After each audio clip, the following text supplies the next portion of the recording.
Welcome to Pilates Teacher's Manual, your guide to becoming a great Pilates teacher.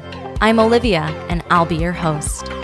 Join the conversation and the Pilates community on Instagram at Pilates Teacher's Manual, and visit buymeacoffee.com/Olivia Podcasts to support the show. Today's chapter starts now.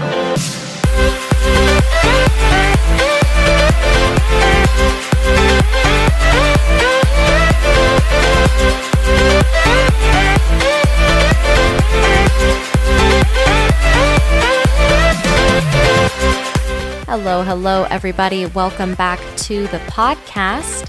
Today, I'm going to be talking about how to stay motivated and avoid burnout, specifically relative to the ongoing pandemic and COVID fatigue that we are all experiencing, but also just generally as a teacher where your schedule might be the same, where you're doing the same stuff day after day, week after week. Things that you can do to stay motivated, stay engaged, and avoid succumbing to burnout and really falling into a place that doesn't feel great anymore. The pandemic is obviously a gigantic factor in this, and if you want to take a trip down memory lane, you can check out the episode that I posted at the very beginning of the pandemic in season 1 about self-care. But this is something that's been going on for months and months now. If we're defining burnout as emotional, physical, mental fatigue that can happen as a result to repeated stress or prolonged stress, I would say that we are definitely collectively experiencing some prolonged stress, especially in our industry where a lot of our income relies on being able to see people and work with people. And maybe we've bridged into virtual and maybe you're able to see people again, but it's different and maybe your attendance isn't the same. There's a ton of uncertainty and there's a ton of newness, whether it's new protocols for safety, new ways of interacting with people, new ways of teaching. It's definitely a lot more stress than we were likely experiencing before, and definitely different stress. Another episode from season 1 that I was just revisiting, talking about building your dream schedule. For me, one of the ways that I can stay motivated and avoid burnout is that I have a schedule that supports me and gives me the space and time to recharge. When I first started teaching, I wanted to say yes to every client, every class. So I was teaching very early in the morning, very late at night, back to back for several appointments in a row. Even though I loved the work that I was doing, it was just all very draining. I loved it and I was so tired at the same time. Now that we've been in the pandemic for 8 months, going back to teaching and going back to working with clients is almost like for me when I started teaching again.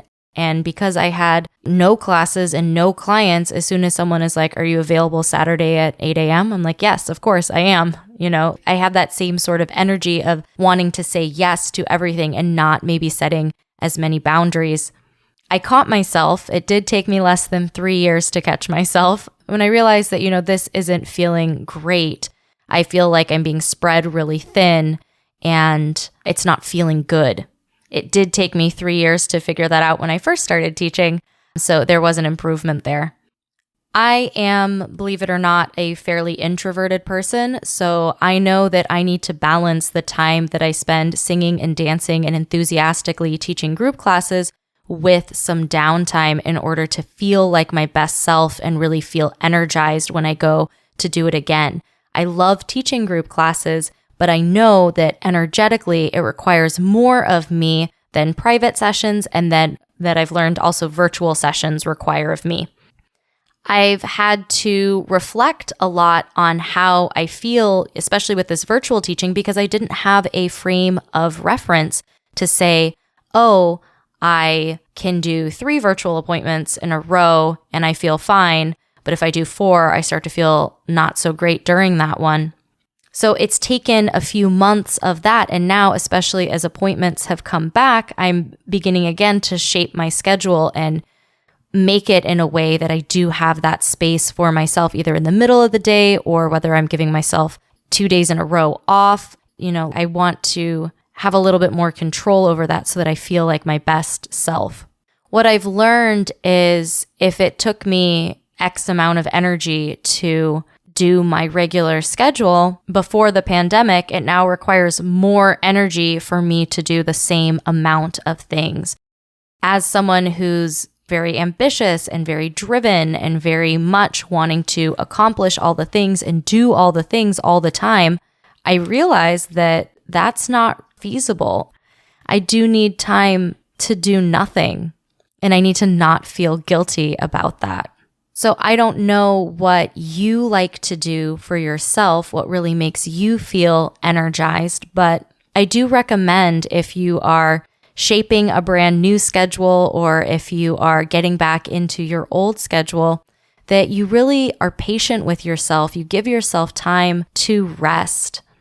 And whether that's binge watching a series on Netflix or making cookies or just taking a nap, all of those things are valid and totally fine, and you should be able to do those things for yourself. Just acknowledging that your motivation may not be at its highest level right now, and that that's okay. There's a lot going on. I'm noticing a lot of clients coming in and they're saying things like, oh, well, I gained weight while we were in quarantine, or I'm not as good as I was. And the same space that you're holding for your clients, that you're supporting them and saying, your body's doing a great job, you're doing a great job. I'm glad that you're here right now. Let's work together from where you are right now and give yourself some love, knowing that we're in a very complicated and collectively traumatic moment in our history. I want to make sure that you, as the teacher, are also giving that same space and that same care, and really talking to yourself as a friend and not holding yourself to an unrealistic standard. You might start by acknowledging how you feel and what's going on, taking time to sit, to be, to breathe. If you can move on the equipment or do some mat Pilates for yourself, not for Instagram, not to demonstrate a move, but just do things that feel good in your body. Take stock, see what's going on. That's going to give you a better picture of things. And that's the same for with your schedule. Like, what energizes you? Do you love doing things in the morning? Do you prefer to do things in the evening? Does it not matter? And recognizing that how you feel about those things, how your body is feeling right now, might be different than how it felt before. Might be different from how it felt yesterday. But that's going to give you a better look at yourself when we go forward. So coming up after the break, I'm going to talk about things that you can do that will help you stay motivated, and also let you know that it's okay to not be okay right now or anytime. That's coming up next.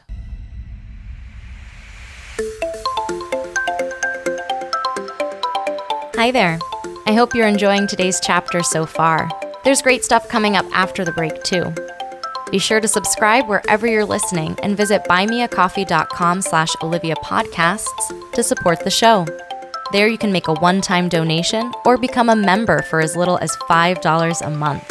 Membership comes with some awesome perks, including a shout out in the next episode, a monthly newsletter, a monthly Zoom call with me, and more. You can also visit links.oliviabioni.com/affiliates to check out some sweet deals on products I use and love. Now back to the show.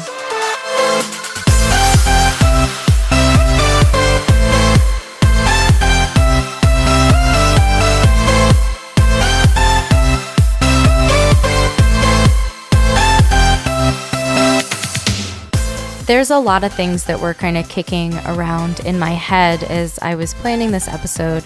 One of them was just that I'm feeling tired and more tired than I have felt in a long time. And that the same things, whether it's the classes that I'm teaching, the appointments that I'm having, the responsibilities of daily life, doing laundry and dishes and getting dressed and brushing your teeth, like all of those things or just requiring more energy than I remember them requiring. And so I thought, if I'm experiencing this, we may all be going through that, especially with a job that's as public facing as being a Pilates teacher, where you are interacting with people, whether it's virtually or in person in the studio. You are having to present yourself to others. And that's been tough. I did the success kit with the society. So Boss Babe is a company that supports ambitious female entrepreneurs. And, whether it's the podcast or whether it's the private appointments that I do through my business, I feel like I could be an ambitious female entrepreneur. Their success kit, or their monthly project, monthly lesson, monthly workbook that you can do, this month was about achieving more without overwhelm. And I was like, that is really timely. Good job, guys. And as I'm listening to Sandra Chuma, and she's talking about ways that you can really fight overwhelm, and I see overwhelm as another way of talking about burnout and just feeling exhausted and fatigued and not having the energy, the motivation to keep going. So I want to share with you what I learned from her workshop and really share how that applies to Pilates teachers, because I do think that burnout is something that we can face. When you are teaching and you're taking on all of these classes, and these might be weekly appointments, you might be seeing these same people or having these classes week after week, it's easy to fall into a rut, or the days can blur. With COVID on top of that, it's even easier to feel overwhelmed and feel burned out. So the first thing that you may want to do is to connect to your why and ask yourself why you became a teacher. What is motivating you? What do you love about what you do? Reconnecting to that spark of what drew you to Pilates, the profound effect that Pilates has had in your life, can be energizing. For me, my students, the people who come to my classes, really motivate me. The fact that they're sharing their valuable time with me, that they're being so brave and committing to themselves and overcoming, whether it's injuries or obstacles, the fear around movement, all of those things are incredibly motivating.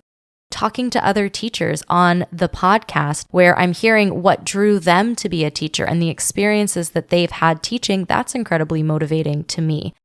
When I think about the joy of movement and the joy of having a body and being able to move in all of the beautiful, fantastic, intricate, weird ways that we can move, I just am overwhelmed in a good way with gratitude for my body, for what it does, for this life that I have.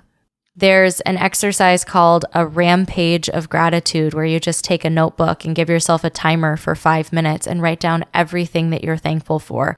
Hands down, it will put you in a better mood at the end of the 5 minutes, because everything from the clothes you're wearing, where you live, your job, the things on your desk that just bring you joy, the new leaf on your plant, all of those things help put the negative feelings that you may be experiencing into perspective.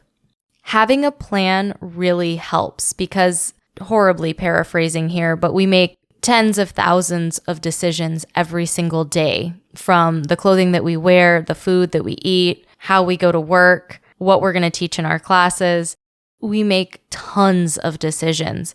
So if you have a plan that you've made beforehand, whether you've scheduled out your calendar, you've listed what are like the must-do things, because I've known on my to-do list that there are things that just keep getting pushed to the next day, to the next day, to the next day. So if I have a plan of what are the things that I need to accomplish today, it takes some of the energy away from having to make choices. If you have a plan already established, this also goes for habits. If you've set a routine, you don't have to use as much brain power and as much energy to do things, because you can just do them, if that makes sense, which requires less energy. A little bit of energy setting it up for sure, and then sticking with it can require a degree of discipline and energy, but having a habit, having a plan will help you not need to make as many choices, which will save you some energy.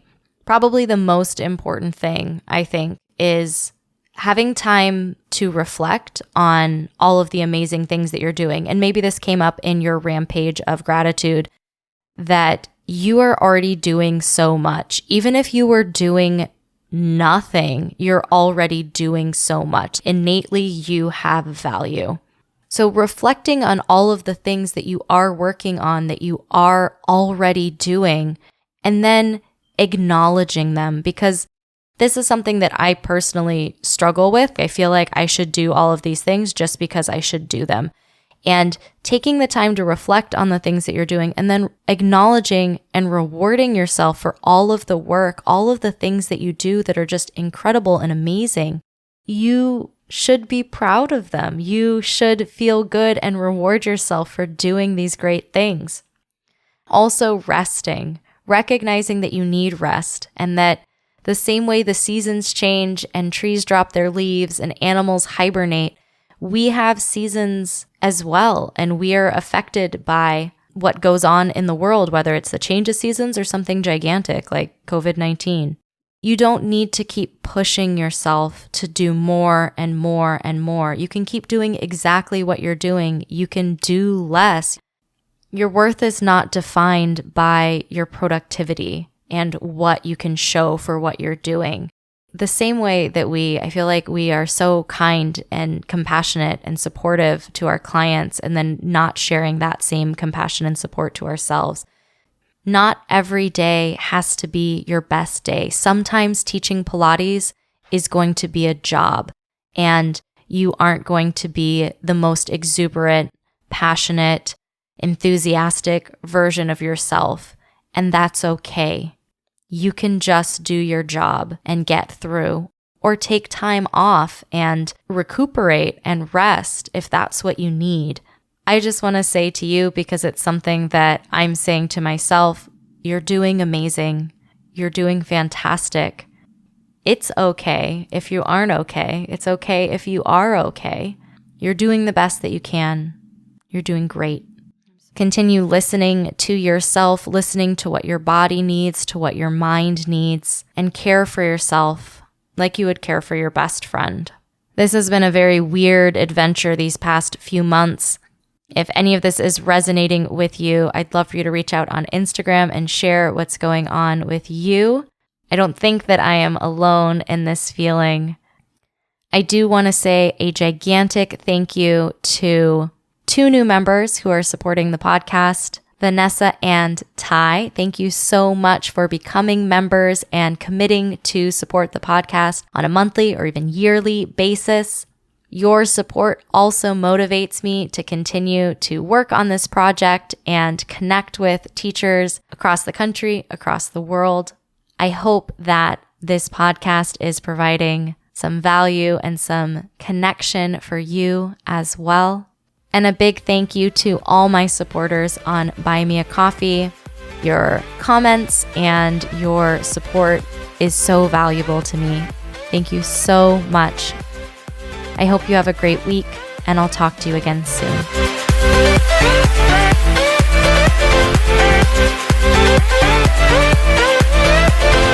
Thanks for listening to this week's chapter of Pilates Teacher's Manual, your guide to becoming a great Pilates teacher.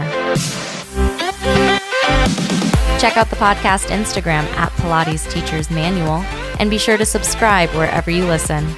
For more Pilates goodness, check out my other podcast, Pilates Student's Manual, available everywhere you listen to podcasts. The adventure continues. Until next time.